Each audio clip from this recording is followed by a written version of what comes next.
प्यारे दर्शकों, please video को 500 लाइक और कमेंट जरूर करें। देखते हैं इस बार हमें कितने लाइक्स मिलते हैं। प्लीज सब्सक्राइब करें। Thank you so much. Chapter 2213 जू, वायु वर्सेस मितिर।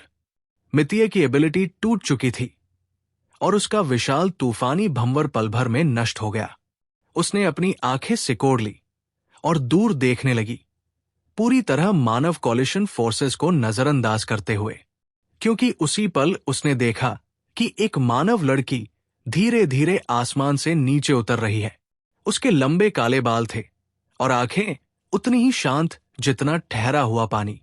लेकिन जब उसने जमीन पर बिखरी लाशों की तरफ देखा तो उनमें बर्फ जैसी ठंडक थी। लेकिन जैसे ही उसकी नजर मितीय पर पड़ी, अचानक वो नजरें बेहद गर्मजोशी से जल उठीं। क्या ये वही बेहतरीन भोजन है जिसके बारे में बिग ब्रदर ने मुझे बताया था? जियांगनन रीजन, ब्लिजर्ड सिटी की सबसे ताकतवर फाइटर एनवीबीए झू वायु ने चुनौती स्वीकार कर ली थी। झंगी और यांग जिंगसिन पहले से ही सब कुछ सोच चुके थे, इसलिए झू वायु की मौजूदगी को भूलना नामुमकिन था। और उसकी एबिलिटी बिल्कुल सही चुनाव थी गॉडेस ऑफ वॉर मितीय का सामना करने के लिए। एक म्यूटेंट जिसकी शक्ति बैटलफील्ड पर मौसम को नियंत्रित करने की हो, उसकी विनाशक शक्ति का अंदाजा भी लगाना मुश्किल है। वो अकेले ही लंबे समय तक पूरी मानव कॉलिशन को रोक सकती है, इसलिए उसे जितनी जल्दी हो सके खत्म करना जरूरी था। झू वायु ने जरा भी हिचकिचाहट नहीं दिखाई और काले प्रकाश की धार बनकर बिजली की तरह मितीय की ओर उड़ चली। उसे किसी और में कोई दिलचस्पी नहीं थी, वो तो बस अच्छा भोजन पाना चाहती थी। Black chariot level silver armoured general का सार ही सबसे बेहतरीन भोजन था, वही जिसे वो सबसे ज्यादा चाहती थी। उसके हाथ में एक विशाल काला भाला सघन होकर बन गया और तेज रफ्तार से चलते हुए वो पलक झपकते ही मितीय के करीब पहुंच गई। फिर उसने सीधा मितीय के दिल पर निशाना साधा और जोर से वार किया। लेकिन मितीय जरा भी नहीं हटी। वो रिलीज टाइप एबिलिटी यूजर थी और नजदीकी लड़ाई में उतनी अच्छी नहीं थी। फिर भी ऐसे हमले से बचने की उसे जरूरत ही नहीं थी। जैसे ही झू वायु 10 मीटर की दूरी पर पहुंची, मितीय के शरीर से अचानक तेज हवा का तूफान फूट पड़ा, जो एक अदृश्य वाइन बैरियर बनाकर उसकी ओर लपका। तेज हवा झू वायु के चेहरे से टकराई। उसका चेहरा दबाव से विकृत हो गया और उसकी रफ्तार तुरंत रुक गई। वो जितनी तेजी से आई थी, उससे भी ज्यादा तेजी से धकेलकर दूर फेंक दी गई, जैसे कोई तोप का गोला वापस उसी दिशा में उड़ गया हो। अपनी हद जाने बिना मुझे चुनौती देती हो? मौत बुला रही हो तुम? मितीय ने झू वायु के हाथ में पकड़े काले भाले को देखा, उसकी लड़ाई की शैली को महसूस किया और तुरंत समझ गई। तो ये एबिलिटी ज्यादातर स्ट्रेंथनिंग सिस्टम पर आधारित है, साथ ही किसी और शक्ति के मिश्रण से बने मैनिफेस्टेशन। लेकिन अभी का तूफान, क्या वो हवा को नियंत्रित कर सकती है? अगर ऐसा है तो उसे कभी नजदीकी लड़ाई का मौका ही मत दो। मितीय ने अपना दाहिना हाथ उठाया और धीरे से लहराया, जैसे कोई ऑर्केस्ट्रा कंडक्टर हो। स्टॉर्म के नाम पर। उसके बोलते ही उसके चारों ओर की हवा जोरों से हिलने लगी, जैसे कोई देवता पंखा झल रहा हो, और पल भर में दर्जनों विशाल बवंडर बन गए। जाओ, उसे मार दो, मितीय ने आदेश दिया। तेज हवाएं उसकी उंगली के इशारे के साथ सीधे झू वायु की तरफ बढ़ चली। हालांकि झू वायु पर टकराव हुआ, लेकिन वो वाइन बैरियर ज्यादा घातक नहीं था। वो तो बस एक रक्षात्मक उपाय था। उसकी मजबूत बॉडी पर कोई असर नहीं पड़ा। झू वायु की फिजिक स्ट्रेंथनिंग टाइप की थी। उसका शरीर बेहद कठोर था और उसकी सेल्फ हीलिंग शक्ति भूत जैसी तेज। मितीय की एबिलिटी दोबारा एक्टिवेट होते देख उसके होठों पर हल्की मुस्कान उभरी। उसने पलटा खाकर अपने हाथ का काला भाला सीधा बवंडर की ओर फेंक दिया। वो काला भाला, जो शुरू में 2 मीटर से भी छोटा था, उड़ते उड़ते लगातार बड़ा होता गया। जब वो टॉर्नेडो के पास पहुंचा तो जोरदार धमाके से फट पड़ा। गर्र! ऐसा लगा मानो कोई प्राचीन दानव गरज रहा हो।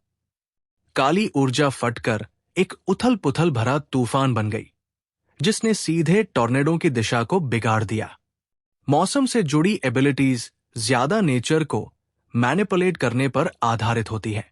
यानी मितीय ने अपने दम पर टॉर्नेडो नहीं बनाया, बल्कि स्टॉर्म बनने की शर्तें पैदा की ताकि वो अपने आप बने। ये दोनों में एक साफ अंतर है। पहला ज्यादा शक्तिशाली होता है, दूसरा ज्यादा नेचुरल और कम थकाऊ। यही वजह थी कि ज़ू वायु आसानी से इन बवंडरों को तोड़ पाई। मितीय की आंखों में फिर भी कोई भाव नहीं था। उसने हाथ लहराया और तूफान फिर गरजा। उसने हवा को बुलाया, उसे सघन किया, घुमाया और उसे विनाशक शक्ति से भर दिया। धड़ाम! आसमान से काली बादलों में धारदार सर्पिल बनने लगे, घूमते हुए जमीन पर गिरे। जैसे ही काला तूफान धरती से टकराया, वो सैकड़ों विशाल बवंडरों में बदल गया। अब बैटलफील्ड के आसपास कोई सिपाही नहीं बचा था। यहां तक कि वोलुयन एम्पायर के सैनिक भी अगर पास आते तो बवंडरों में समा जाते। किसी भी पक्ष के सैनिक अब पास आने की हिम्मत नहीं कर रहे थे। यहां तक कि मैकेनिकल लाइफ फॉर्म्स भी तेजी से हट गए और दोनों के लिए एक विशाल मैदान खाली हो गया। देखती हूं तुम्हारी एबिलिटी मेरी शक्ति के सामने कितनी देर टिकती है। मितीय का स्वर बेहद ठंडा था। बैटलफील्ड पर और वोलुयन एम्पायर की जमीन पर उसकी एबिलिटी को एक अलग फायदा था। वो यहां के मौसम को सबसे अच्छे से समझती थी और आसानी से अलग अलग आकाशीय घटनाएं पैदा कर सकती थी। बस वाइन बैरियर और उसके रिकॉइल का इस्तेमाल करके वो अपने दुश्मन को नजदीक आने से रोक सकती थी। उसके बाद वो बस उसे खेल खेल में खत्म कर सकती थी। धड़ाम! सैकड़ों बवंडर्स वायु की ओर दीवार की तरह टूट पड़े। उनकी रफ्तार में जमीन चटक गई। इमारतों के टुकड़े, सैनिकों के शव और मैकेनिकल लाइफ फॉर्म्स का मलबा हवा में उठ गया। इस विनाशक शक्ति से किसी शहर को तबाह करना ज्यादा देर का काम नहीं था। ये थी प्रकृति की असली दहशत। ज़ू वायु हवा में खड़ी रही। उसने बवंडरों की लहर अपनी ओर आते देखी, लेकिन उसकी आंखों में कोई बदलाव नहीं था। उसने बस धीरे धीरे अपना बायां हाथ आगे बढ़ाया। उसकी नर्म और पतली हथेली में मानो अनंत शक्ति समा गई हो, और उसने हल्के से धक्का दिया। टूट जाओ! एक अदृश्य शक्ति फूट पड़ी और पल भर में बवंडर की दीवार पर एक विशाल छेद खुल गया। कई बवंडर हवा की दिशा बदलने से टूट गए। बाकी बवंडर ज़ू वायु के दोनों तरफ से गुजरे, लेकिन उसे छू भी नहीं पाए। लेकिन इस बार मितीय का चेहरा आखिरकार बदल गया। तुम हो, वो जानती थी सामने वाली लड़की कौन है, क्योंकि ज़ू वायु ने अब तक कई अलग अलग एबिलिटीज दिखा दी थी, और ऐसे इंसान को वो सिर्फ एक ही जानती थी। वो वही खूनी पागल थी जिसने लगातार कई दिनों तक वोलुयन एम्पायर की टेरिटरी में कई हाई लेवल एलियंस को मौत के घाट उतार दिया था। मितीय की आंखें और भी नफरत से भर गई। उसने हाथ आगे बढ़ाया और दूर इशारा किया, और बैटलफील्ड में घूमते बवंडर जैसे अचानक जीवित हो गए, पलटकर सीधे ज़ू वायु पर टूट पड़े। चैप्टर 2214 ज़ू वायु वर्सेस मितिर 2। धड़ाम! ऐसा लगा जैसे सैकड़ों घूमते हुए ब्लेड एक विशाल मांसपेशाई मशीन बन गए हों, जिसने ज़ू वायु को घेर कर उसी पल मार डालने की कोशिश की। वो भंवर उसके सामने पलक झपकते ही इतना बड़ा हो गया कि उसके आगे की पूरी जगह ढक ली, जिससे उसके पास बच निकलने का कोई रास्ता नहीं रहा। फिर भी ज़ू वायु बिल्कुल स्थिर खड़ी रही, लेकिन अगले ही पल उस मांसपेशाई मशीन से भी ज्यादा हिंसक और डरावनी आंधी फट पड़ी। तूफान ने पूरे बैटलफील्ड को लपेट लिया, सारे बवंडरों को एक झटके में नष्ट कर दिया और सीधे मितीय की ओर बढ़ चला। मितीय ने आंखें सिकोड़ ली। ये तूफान उसके सामने मौजूद वाइन बैरियर को पार नहीं कर सकते थे, तो तुम भी हवा को नियंत्रित कर सकती हो। उसकी स्टॉर्म पावर को सबसे ज्यादा नफरत उन्हीं से थी जो हवा पर काबू पा सकते हों, क्योंकि हवा दरअसल सिर्फ वायु की गति है और अगर अलग दिशाओं से उसे नियंत्रित किया जाए तो उसका पैटर्न बिगड़कर वो ढह जाती है। वायु ने कुछ नहीं कहा। उसने बस अपने दाएं हाथ में फिर से एक काला भाला सघन कर लिया। WITC-HS एस्पेयर एक ऐसा हथियार जो उसकी एबिलिटी का रूप था और जिसमें अत्यधिक आक्रमण शक्ति थी। धम, उसकी रफ्तार इतनी तेज थी कि सोनिक बूम गूंज उठा। मितिया लगातार हवा को नियंत्रित करके हमले रोकती रही, लेकिन इस बार वायु ने मितिया की चाल समझ ली थी। उसने अपने बाएं हाथ से हल्का सा इशारा किया और उसके सामने एक विशाल पारदर्शी दीवार खड़ी हो गई। क्वानकॉन्ग नियन, ये उसकी सोच से बनी बैरियर थी जो पूरे स्पेस को अलग कर देती थी और जिसकी रक्षा शक्ति बेहद शक्तिशाली थी। मितिया के तूफानी हमले की शक्ति इतनी नहीं थी कि वो डुएनकॉन्ग नियन की बैरियर को तोड़ पाती। अब वो सिर्फ देख सकती थी कि वायु उसके और करीब आती जा रही थी। दोनों के बीच की दूरी तेजी से घटने लगी। वायु 30 मीटर तक आ पहुंची। उसका शरीर मानो काली बिजली का झटका हो, जिसकी परछाई लंबी खिंचती हुई लग रही थी, जैसे कोई शिकार पर झपटा मारता काला तेंदुआ या फिर रात का राक्षस जो मौत की मांग कर रहा हो। लेकिन जैसे ही वो करीब पहुंची, मितिया के होठों पर व्यंग्य भरी मुस्कान तैर गई। मूर्ख, उसने अपना दाहिना हाथ ऊपर उठाया, आसमान की ओर इशारा किया और फिर जोर से वायु की दिशा में नीचे दबाया। चटाक, अचानक आसमान में एक चांदी की बिजली चमकी, मानो काले आसमान को बीच से फाड़ डाला हो। वो विशाल चांदी की गड़गड़ाहट तलवार बनकर आसमान से गिरी और वायु पर टूट पड़ी। चाहे तुम कितनी भी तेज क्यों न हो, क्या बिजली से तेज हो सकती हो? मितिया ने देखा कि प्रचंड बिजली वायु को निगल रही थी। ये प्रकृति की शक्ति थी, आकाश का क्रोध और वही आदिम ताकत जिससे सभी प्राणी सहमे रहते हैं। वायु इतनी तेज थी कि इस हमले से बच भी नहीं सकी। उसका शरीर मानो टूटते तारे की तरह बिजली से चपेट में आ गया और जोर से जमीन पर गिरा। धड़ाम, जमीन भूकंप की तरह हिल उठी। पूरा मैदान ऐसा लगा मानो परमाणु बम फटा हो। मिट्टी हवा में उड़ गई और धरती पर एक विशाल गड्ढा बन गया। मितिया उस गहरे गड्ढे के ऊपर हवा में तैर रही थी। उसके बाएं हाथ में तूफान उमड़ रहा था और दाएं हाथ में बिजली चमक रही थी। क्या तुम सोच रही थी मेरी एबिलिटी सिर्फ तूफान है? अफसोस, मेरी असली शक्ति है सन ऑफ वेदर, और मैं हर आकाशीय घटना को नियंत्रित कर सकती हूं। हवा, बारिश, गरज और बिजली, कुछ भी मेरी पहुंच से बाहर नहीं। मेरी हाथों से मरना तुम्हारी मूर्खता है। उसके चेहरे पर ठंडी हंसी फैल गई। क्या तुम सच में सोचती हो कि वोलुयन एम्पायर में छिपकर चूहे की तरह हत्या करती रहोगी और कोई तुम्हें रोक नहीं पाएगा? सीधे युद्ध में तुम्हारी असली ताकत साफ दिख जाएगी। मितिया को अपने हमले पर पूरा भरोसा था।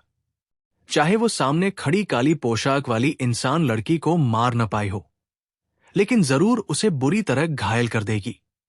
उसकी ठंडी नजर पूरे बैटलफील्ड पर घूमी। उसने तय कर लिया, पहले इस लड़की को खत्म करेगी, फिर फ्रंटलाइन पर जाकर मानव कॉलिशन फोर्सेस को भी कुचल डालेगी। वोलुयन एम्पायर इस समय हर ओर संकट में था। उसे ही व्यवस्था बनाए रखनी थी और शक्तिशाली दुश्मनों को पीछे धकेलना था। लेकिन तभी उसके कम्युनिकेशन डिवाइस में eastern city military district commander bank की घबराई हुई आवाज गूंजी। हमारी जानकारी लीक हो चुकी है।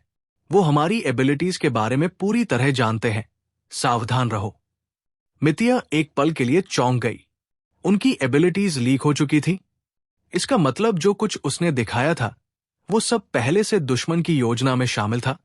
उसी क्षण जब वो ठिठकी, जमीन से एक काला प्रकाश कांटे की तरह सीधे उसकी ओर उठा।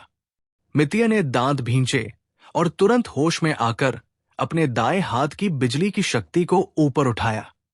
धड़ाम, आकाश की सारी विद्युत शक्ति उसके आदेश पर इकट्ठी होकर एक विशाल चांदी की बिजली की तलवार बनी और उस काले भाले पर आ गिरी। धड़ाम, बिजली और काले भाले की टक्कर ने भयावह ऊर्जालहर पैदा कर दी। दोनों की शक्ति आपस में टकराकर मिट गई और आसपास सब बिखर गया। चांदी के नाग जैसी बिजली धरती पर रेंगते हुए दूर के शहर तक फैल गई। सिर्फ इस एक हमले में ही असंख्य लोग घायल और मारे गए। लेकिन उसी पल मितिया के पीछे अचानक एक और चांदी की बिजली फट पड़ी। उसकी आंखें फैल गई। उस पर मौत का खतरा झपट पड़ा। उसका पूरा शरीर डर से सिहर गया। आ!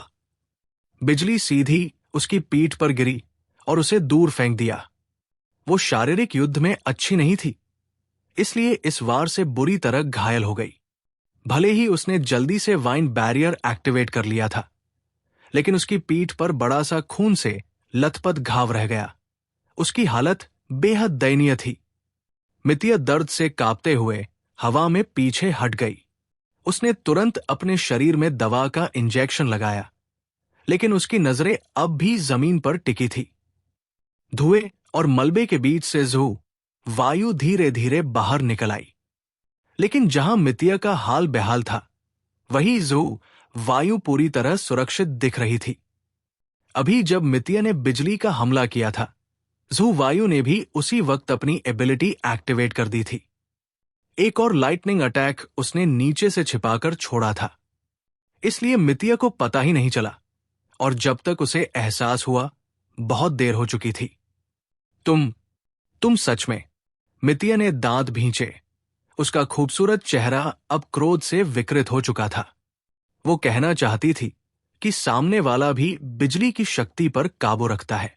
जू वायु ने सिर तिरछा करके उसे मजाकिया अंदाज में देखा।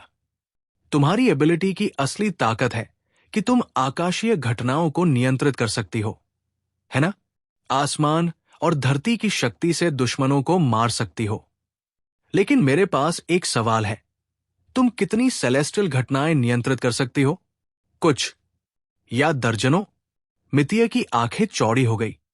उसके भीतर अचानक बेहद बुरा शक पैदा हुआ।